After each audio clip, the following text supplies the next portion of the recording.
Hello, welcome to the Tabs and Icons video series. In this video, we're going to look at how to prepare a loan repayment schedule in MS Excel. We've tagged this part 1 because there's going to be a part 2 shortly on a different loan type. My name is Karo Ezuzu. Now let's jump straight into our data. Now we have this data here. Let me call up the screen, fine.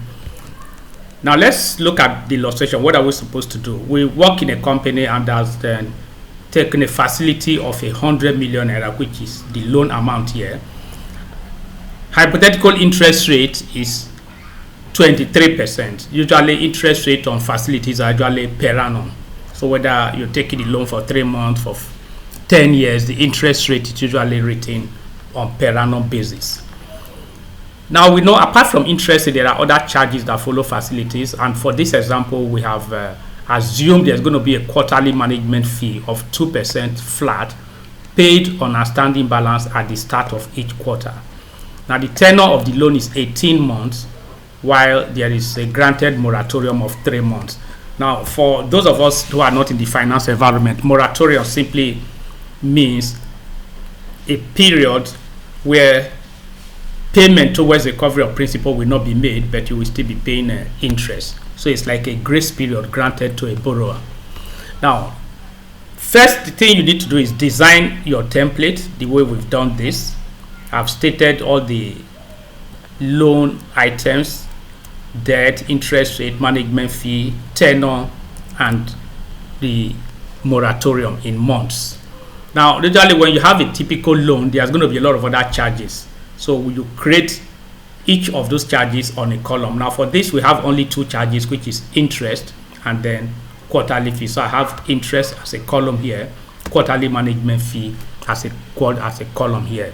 Now payment towards the principal will also be on a separate column. Then you have total payment and then the balance carried forward at the end of that month.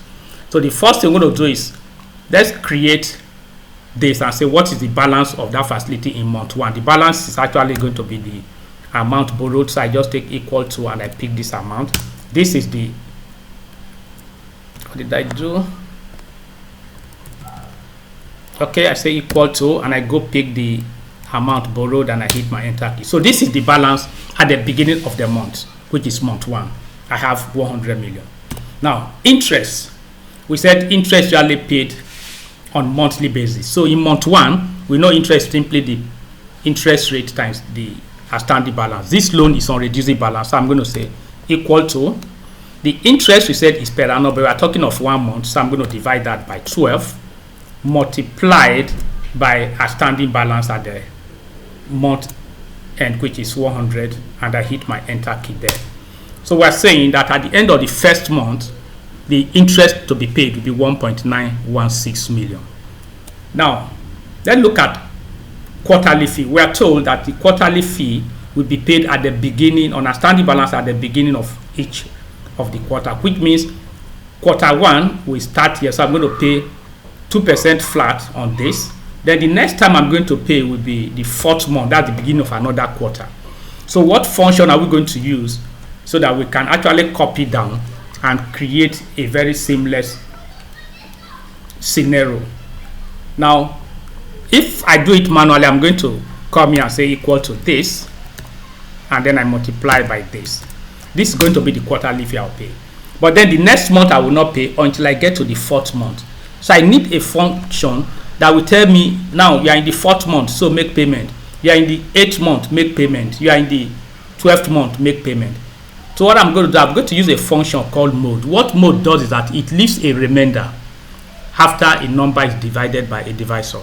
So if I pick something like this equal to mode and I open my bracket and I take 9 for example, and then I take 4, if I hit my enter it will give me 1, which means if I divide 9 by 4 the remainder is 1. That's what mode does. It gives the remainder of a value after being divided by another number, which means if I come here and say mode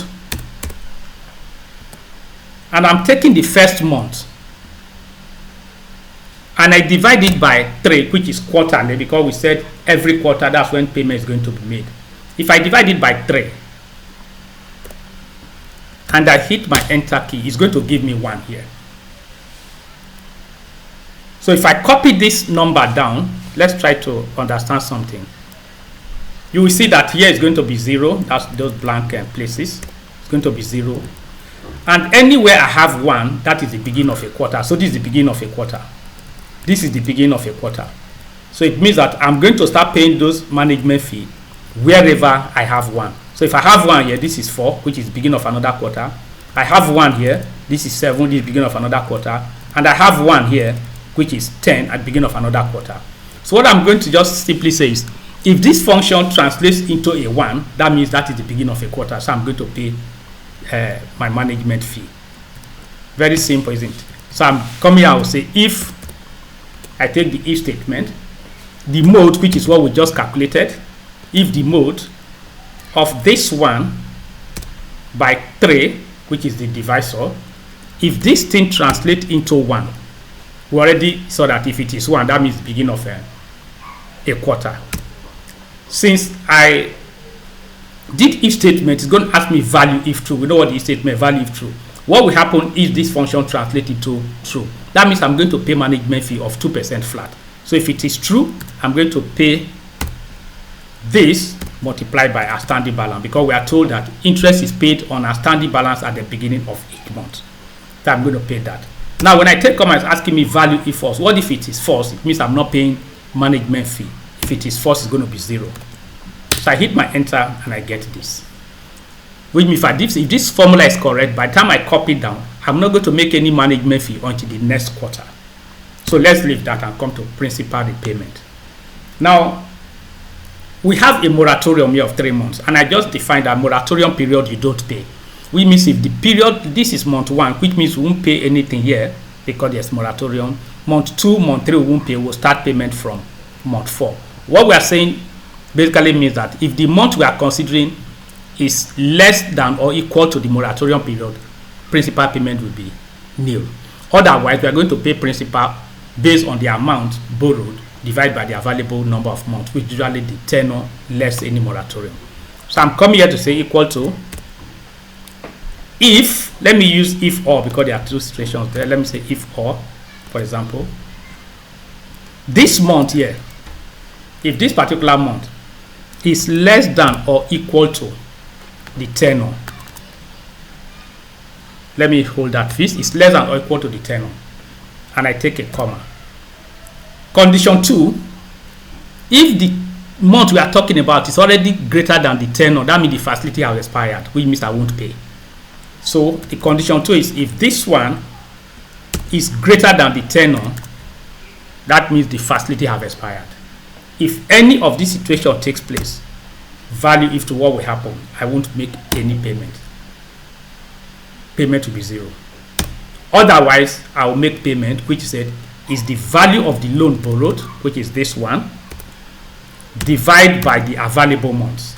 Now, the available months will be tenor minus the moratorium that is granted.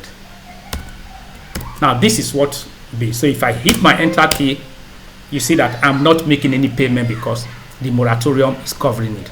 If I take this to 0, you'll see that I will make payment because there's no moratorium. Now we have a moratorium of 3, meaning I won't make any payment. The next thing I'm going to do is to come to my total repayment. Total repayment is simply this principal repayment plus management fee, if any, plus interest payment. This is total repayment. Now, what is the balance on that facility? For those of us in finance environment, we know that the balance of a loan is outstanding balance less payment towards the principal, as interest and other charges are not payment towards the principal. So I'm going to call here and say equal to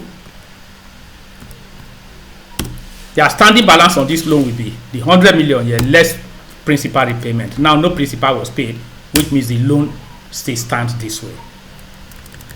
I come to month 2. What is the balance on the loan? Balance brought down is the balance carried down in the last month. I hit my enter key. Now, having done this, your schedule is 90% completed. All that I need to do is come here, I copy this down, maybe to 20, 30 more, that's not a problem. I copy this down.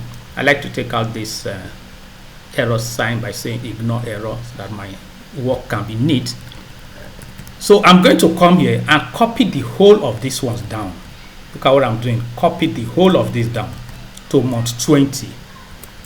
Now you can see I'm having some difference. That means there's something. Okay, let me trace difference here. I did not hold this one fixed, so this is not correct. I'm going to hold it fixed. Okay, let me see if there's any other one that has that problem. I think that's the only one. So I copied this down. Great. So this is now my schedule. Let me remove that error sign so that the job can be neat.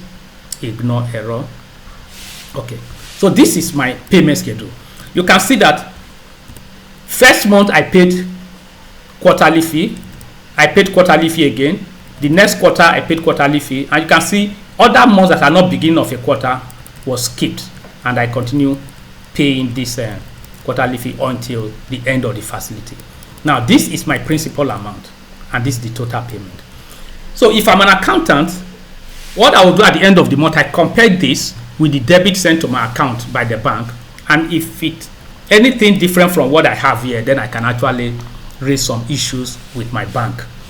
Now, so when you prepare this, how do we check whether our schedule has some level of arithmetic accuracy? In finance, basically the amount paid towards the principal amount, whether there's a moratorium or not, that's irrelevant, must be the same amount as the total amount borrowed. So I'm going to add up the whole of this column, and I'm saying that by that principle I mean that everything here must be equal to 100 since I borrowed 100. So let me add this and find out. This is 100 million, which means that is correct. Everything here is 100 million. Now that is whether there is a moratorium. If I change this to 1, look at what will happen. I will start payment and I'll have moratorium of 1 month. And if I go down, I'm still going to have 100 million. So the amount you pay towards the principal must be the same amount you borrowed, whether there is a moratorium or not. I change this back to 3. Now the next thing to check is that the last interest you will pay, which is this one, must be the smallest interest throughout the life of the facility, because we did mention that this is on a reducing balance basis. So if I check the minimum amount there, if I say mean and I check all this, if I'm right, I'm supposed to get the same figure with this. So this means that I'm correct. The third and final one is the last amount that was brought down will be exactly equal to the amount you were paying towards the principal. Now I was paying 666 to 67, and that is the same amount that is brought down here. So this is how to prepare a credit or loan amortization schedule. And when you do this, you can easily check when your bank has debited you in error or in excess of what you are supposed to do. You are supposed to prepare this each time you access a facility from your bankers, so that you'll be able to monitor their payment against the debit they sent to you at the end of the period. Thank you very much for listening. In the next video, we're going to look at another loan type, which we're going to call part 2, where payment is a fixed equal amount all through the life of the facility. Thank you very much, and bye-bye for now.